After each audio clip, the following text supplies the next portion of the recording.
Hello बालको, क्या हाल है? बढ़िया। और आज जो टॉपिक लेके आए हैं ये है बैलेंसिंग ऑफ केमिकल इक्वेशंस। ठीक है, ये टॉपिक मुझे लेके आना पड़ा क्योंकि एक बच्ची थी और उसका मैसेज आया था कि भैया इस टॉपिक पे जरा बता दो, मुझे डाउट है। तो मैंने कहा ठीक है, इस पे एक वीडियो बनाते हैं। तो इस टॉपिक को शुरू करने से पहले मेरा क्वेश्चन ये है कि बैलेंसिंग जरूरी क्यों है? यार हमें इतना कुछ पढ़ने को है, इतनी सारी चीजें पढ़ने को है और उसमें एक टॉपिक है बैलेंसिंग तुमने ऐड कर दिया। क्यों, क्या जरूरत है? अगर कोई इक्वेशन लिखा है तो उसको वैसे ही क्यों नहीं रहने देते? तो इसका जवाब दिया था हमें क्लास 9th में डाल्टन चाचा ने। और डाल्टन चाचा ने क्या कहा था? उन्होंने कहा था कि संरक्षण ऑफ मास का कंजर्वेशन, यानी कभी कोई केमिकल रिएक्शन होता है तो जितना मास स्टार्टिंग में होगा रिएक्शन के बाद भी उतना ही मास रहेगा। ये किसने बोला? डाल्टन ने। और इसको कहा जाता है, इस नियम को कहा जाता है कंजर्वेशन ऑफ मास। और ये कहता है कि अगर जितना रिएक्शन के स्टार्टिंग में मास होगा उतना ही बाद में होगा, यानी जितना एटम स्टार्टिंग में होगा किसी मॉलिक्यूल का उतना ही एटम रिएक्शन के बाद होगा। यह मैं बोला गया था। और इसीलिए हम बैलेंसिंग करते हैं किसी केमिकल इक्वेशन की, केमिकल रिएक्शन की हम बैलेंसिंग करते हैं। अब बैलेंसिंग करने का एक सिंपल सिद्धांत है, तरीका जो है, मैं उस तरीके को बोल रहा हूं हिट एंड ट्रायल मेथड। देखो, इसका कोई सटीक तरीका नहीं है कि हाँ जी ये स्टेप है, इसके बाद ये स्टेप है, इसके बाद ये स्टेप है, आप करते जाओगे आंसर आएगा। नहीं, कभी कभी क्या होता है कि जब आप बैलेंसिंग करना चाहोगे, मान लो यहां पे बैलेंसिंग कर रहा हूं क्लोरीन का, क्लोरीन को बराबर कर रहा हूं, यहां जितना क्लोरीन है इतना यहां कर रहा हूं, तो क्या होगा जब क्लोरीन को बैलेंस करने जाओगे, मान लो क्लोरीन हो गया, उसके बाद तुम गए हाइड्रोजन को बैलेंस करने तो पता चला क्लोरीन बिगड़ गया, तो फिर वापस तुम्हें आना पड़ेगा और क्लोरीन को बैलेंस करना पड़ेगा। तो ये एक तरीका होता है, आपको सटीक तरीका नहीं पता कि ये करते रहोगे तो आपका आंसर आ जाएगा, इसीलिए इसको हिट एंड ट्रायल मेथड कहते हैं। पेपर में क्या कैसे करोगे? पेपर में करोगे कि मान लो ये केमिकल रिएक्शन है, इसका आपको करना है बैलेंसिंग, तो पीछे जाओ रफ में और रफ में इसकी बैलेंसिंग करो, फाइनल जो आंसर आएगा वो सीधे करना।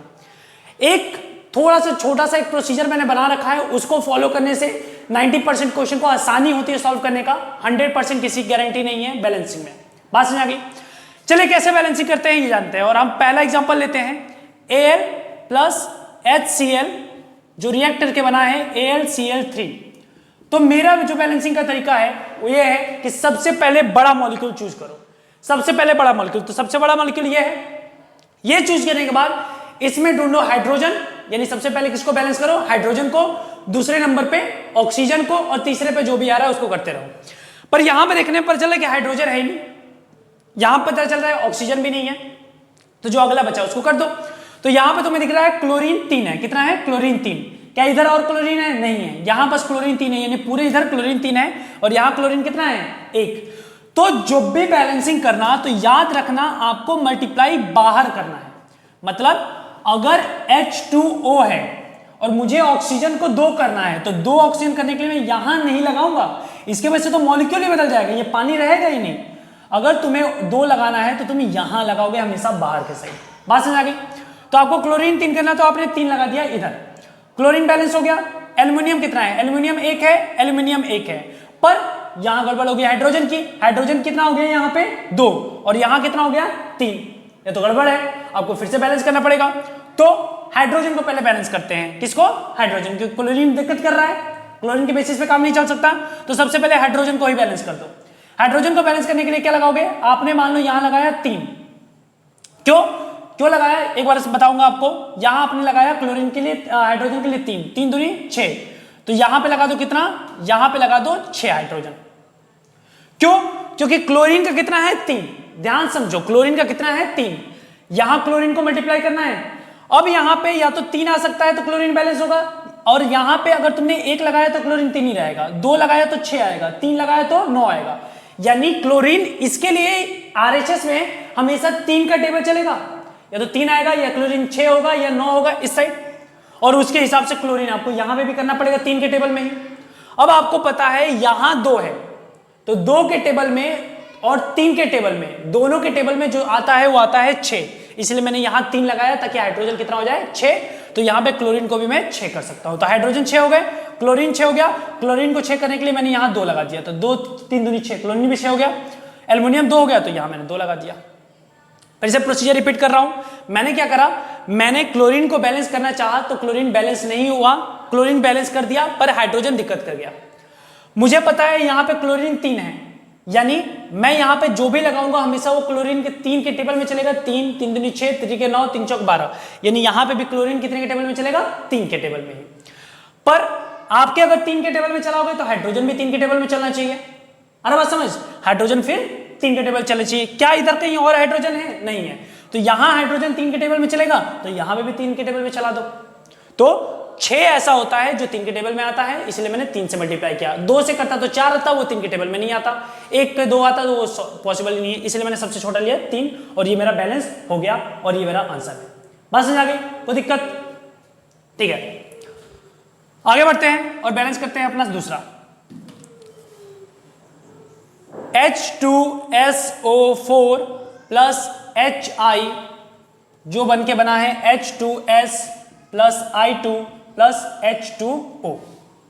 सबसे बड़ा मॉलिक्यूल जो है वो क्या है? H2SO4। H2SO4 यहां पे सबसे बड़ा मॉलिक्यूल हो गया, और मैंने कहा सबसे बड़े मॉलिक्यूल में किसको चूज करना है? ऑक्सीजन को। तो सबसे बड़ा हाइड्रोजन और ऑक्सीजन, तो हाइड्रोजन हमारे पास 2 है, तो चलो हाइड्रोजन को बैलेंस करते हैं। हाइड्रोजन यहाँ 2 है, यहाँ कितना है? 2, और यहाँ कितना है? 2। 2 और 2 कितना हो गया? 4। तो मैंने यहाँ 2 लगा दिया, जिसके वजह से हाइड्रोजन हो गया बैलेंस 4। पर ऑक्सीजन कितना हो गया? 8। ऑक्सीजन 8 हो गया, तो अब यहाँ पे 8 को बैलेंस करने के लिए 8 लगाना पड़ेगा। गड़बड़ हो जाएगी, होगी गड़बड़, इसीलिए 2 को मिटाओ। और सबसे पहले किसको करो? ऑक्सीजन को। ऑक्सीजन 4 है, तो यहाँ ऑक्सीजन लगाने के लिए मैंने 4 लगा दिया। ऑक्सीजन 4 बैलेंस हो गया। अब बात करते हैं, ऑक्सीजन 4 होते ही यहाँ पे कितना हो गया? हाइड्रोजन कितना हो गया? 4 दूनी 8 हाइड्रोजन हो गया। 4 दूनी 8, 8 2 10, 10 हो गए हाइड्रोजन। यहां 2 है, तो ये काम करो यहां लगा दो 8। क्यों? क्योंकि ऑक्सीजन को डिस्टर्ब नहीं करेंगे, ऑक्सीजन को डिस्टर्ब नहीं करेंगे, और हाइड्रोजन अपने आप बैलेंस हो जाएगा 10। अब ऑक्सीजन को डिस्टर्ब करोगे तो फिर दिक्कत हो जाएगी। तो हाइड्रोजन आपका 8 और 2 10 हो गया। ऑक्सीजन आपका 4 है, ऑक्सीजन वहां पे 4 हो गया। सल्फर आपका 1 है, सल्फर आपका 1 हो गया। अब बात करते हैं आई का। आई कितना हो गया? 8। यहां पे कितना है? 2, तो हमने लगा दिया 4। तो आपने साफ साफ देखा यहां एक तक का हिट एंड ट्रायल मेथड है, कोई प्रोसीजर नहीं है कि हाँ इसके बाद यही करना है। आप एक अप्रोच लेके चलते रहते हो, आपका सॉल्यूशन आता जाता है। ठीक है, तो इसके में अगर आपको कमांड बनाना है तो एक ही तरीका है, प्रैक्टिस। प्रैक्टिस के लिए आप पूरा एनसीईआरटी निपटा दो, गूगल से कुछ क्वेश्चन प्रैक्टिस कर लो, इतना काफी है। चलिए आते हैं तीसरे पे। Al2SO4 whole thrice plus CaOH2 react करके बन रहा है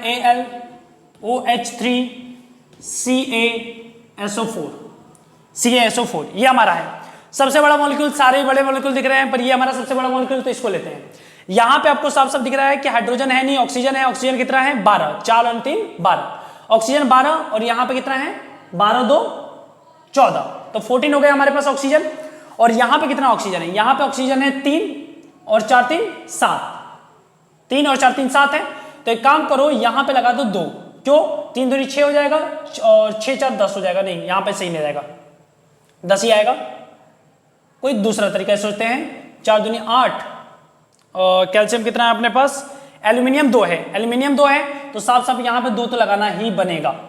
2 तो आपको लगाना ही लगाना है, क्योंकि एल्यूमिनियम यहां पे 2 है, तो 2 आपको करना ही करना है बेसिक। तो एल्यूमिनियम 2 होगा, और इसके साथ ही ऑक्सीजन कितना हो गया? 3 दूनी 6, 3 दूनी 6 और 6 4 10। आपको पता है 8 और 6 14 होते हैं, तो ये काम करो यहां पे भी कितना लगा दो? 2, जिसके वजह से कितना हो गया? ऑक्सीजन 4 दूनी 8 और 3 दूनी 6 14 हो गया। इधर भी ऑक्सीजन 14 हो गया। Aluminium 2 aluminium 2। अब बात करते हैं हाइड्रोजन की। हाइड्रोजन यहां कितना है? 3, 3 दूनी 6, और यहां पे कितना है? 2, तो यहां पे लगा दो 3। यहां पे कितना लगा दिया? 3, तो 3 आ गया कैल्शियम आपका।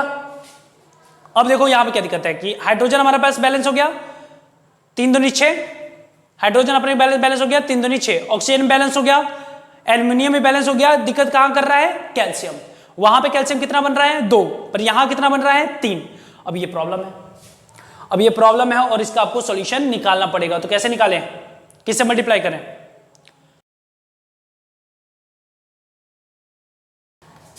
इसके लिए एक तरीका है, ऐसे बड़े मॉलिक्यूल्स के लिए एक तरीका है, और बड़े मॉलिक्यूल्स का तरीका क्या है? सीधे बड़े मॉलिक्यूल पे जाओ। अब सीधे SO4 को बैलेंस करने जाओ।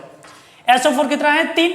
SO4 कितना है? 3, तो सीधे 3 बैलेंस करो। SO4 यहां पे है, तो सीधे लगा दो 3। तो इससे क्या हुआ? SO4 3 बार हो गया, कोई दिक्कत नहीं है। ठीक है, अब देखते हैं OH2। OH2 कितना है? यहां 2 है, और यहां कितना है? 3 है, तो यहाँ OH2 3 है तो यहाँ लगा दो 2, तो क्या होगा OH2 6 हो गया, और यहाँ लगा दो 3 तो OH2 6 हो गया, और 3 कैल्शियम भी हो गया, एल्यूमिनियम 2 और सब कुछ हमारा बैलेंस हो गया। बात समझ आ गई? तो ऐसे बैलेंसिंग करोगे, अगर ये बड़े मॉलिक्यूल्स आएंगे तो सीधे SO4 और OH2 पे टारगेट करो, इनको बैलेंस करो, बाकी अपने आप सब बैलेंस हो जाते हैं। ठीक है, चलिए आते हैं नेक्स्ट चौथे पे। चौथा का भी मस्त क्वेश्चन है। P4O10 रिएक्ट करके बन रहा है H2O और बन रहा है H3PO4। अब देखो सबसे पहले बड़ा मॉलिक्यूल लूंगा P4O10 और तो यहां पे देखो इसमें ऑक्सीजन ढूंढूंगा तो 10 और 11, और यहां कितना है 4, यहां 4 है, तो यहां तो 11 बन रहा है, तो 11 से एक एक्स्ट्रा बढ़ाओ, यहां 2 लगा दूंगा तो 10 और 11 हो जाएगा, 12 हो जाएगा, और यहां लगा दूंगा 3 तो 12 हो जाएगा, ऑक्सीजन बैलेंस हो जाएगा। पर दिक्कत क्या होगी, यहां P4 है, यहां P3 हो जाएगा। अरे बात समझ, तो आपको चेंज करना ही पड़ेगा।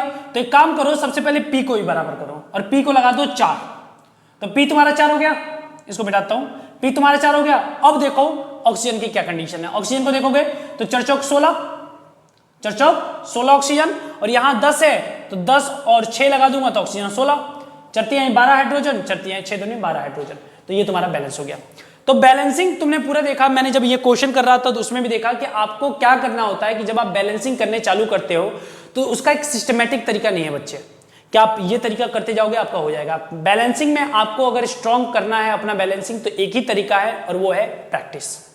आप जब प्रैक्टिस करते हो तो खुद ही आंसर सही लेके आते हो। मैंने कौन से ये क्वेश्चन कभी करे हैं, मैंने जस्ट अभी नेट से ये उठाया और इनको प्रैक्टिस करी, इनको सॉल्व करना चालू करा, तो मैंने पहले प्रैक्टिस कर रखी है, इसके वजह से मुझे काम आसान हो गया, और ये काम यही आपको करना है। आप जब प्रैक्टिस करोगे तो आपको कमांड आसान हो जाएगा, ये चीजें आपको सॉल्व कर लोगे इजीली। बात समझ आ गई? ठीक है, आई होप ये चीजें समझ में आ गई होंगी। इसको प्रैक्टिस अच्छे से कर लेना और तुम्हारा बैलेंसिंग में कोई नंबर काट नहीं सकता। All the best, take care, bye bye.